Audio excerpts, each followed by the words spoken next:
Well, I think it's important to point out because, obviously, this is something that some of these school boards have dived into. But if you look around the state, you see numbers for COVID declining everywhere. Pinellas is doing better than Hillsborough, and they obviously have different policies. You look at the same thing in different parts of the state. So at the end of the day, this stuff's going to work its way through the courts. The legislature acted last year providing substantive protections for parents. A lot of parents feel very strongly about it. Our goal was to try to empower the parents to make the best decisions they could. At the end of the day, though, we were comforted in that idea because just like last year when we got the in-person schools, we knew how it was going to go because we had data that accumulated around the world and even in the United States that shows that the schools were not a source of community outbreaks. And that is abundantly clear in Florida this year, even more so, even though we already knew this. Schools open, basically the wave has gone almost straight down since the schools open. I mean, we peaked in the middle of August. Schools came back in the middle of August. And now you're seeing, really significant declines, particularly in the hospital census and the hospital visits. And that includes pediatric admissions and pediatric census as well, which is always very low compared to everything else. But nevertheless, it was something that was talked about a lot in some of the media outlets. So that's just the reality. We also knew this year coming in that having a forcible policy where parents weren't given the option was not producing better outcomes because we had a whole school year under our belt where many school districts in Florida, didn't have a forced policy, a mandatory policy, charter, private, there was a mix. And the results were very similar. And I think that's what we're seeing play out right now. This is what we had anticipated. And so at the end of the day, the case is going to resolve itself in our favor, I think, in the First District Court of Appeals. But the important thing is these numbers are going down.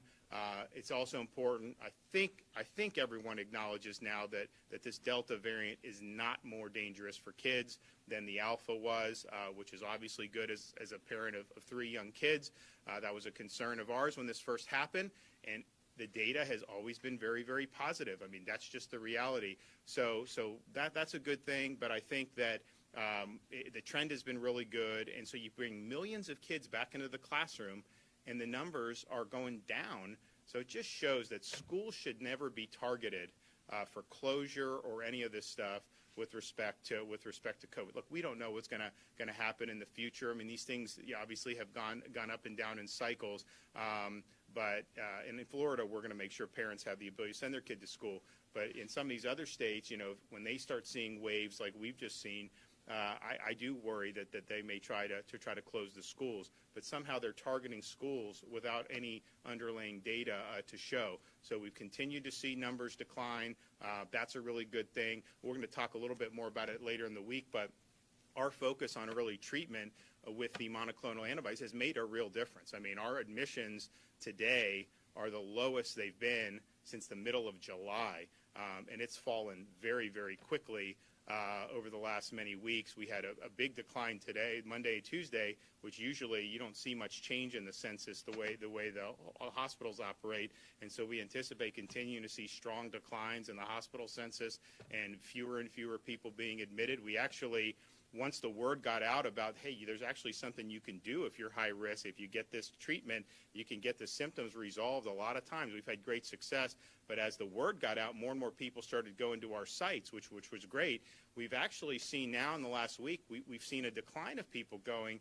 More people know about it now than ever. I think that's a positive sign because I think it means there's fewer people that are needing this right now because the prevalence has gone down. We're gonna have it available, and we want obviously people to be able to access that. In fact, I'm going to talk to some of the monoclonal manufacturers here very soon about what's the long-term prognosis of how this works because you look around the country.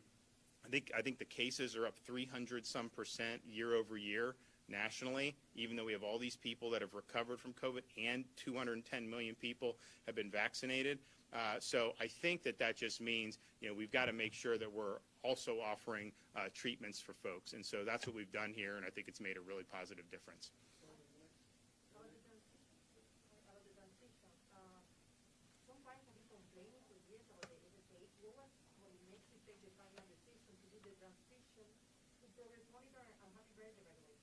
Oh, thanks.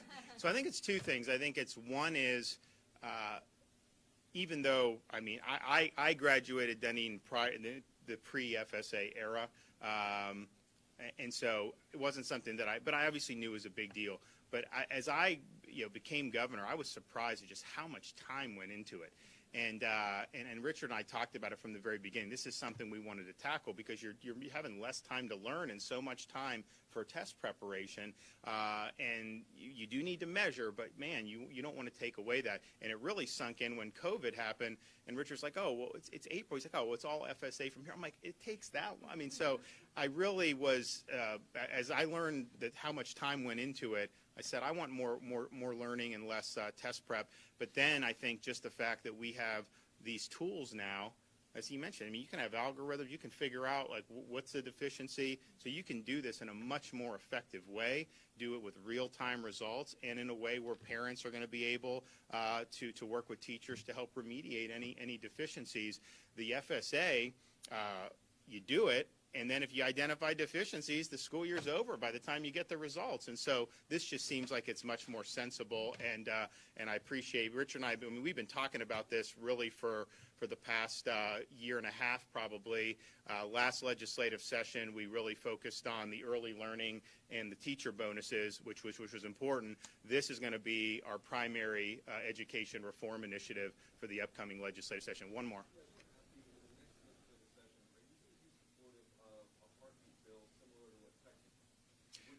So, my view, I mean, I obviously have a very strong pro-life record. That is obviously, I think, going to have some legal challenges between now and then. So we'll see what happens. But we were happy to sign. I've signed pro-life legislation since I've been governor, and obviously, we believe very strongly in those principles. So, okay, we'll see you guys soon. Take care.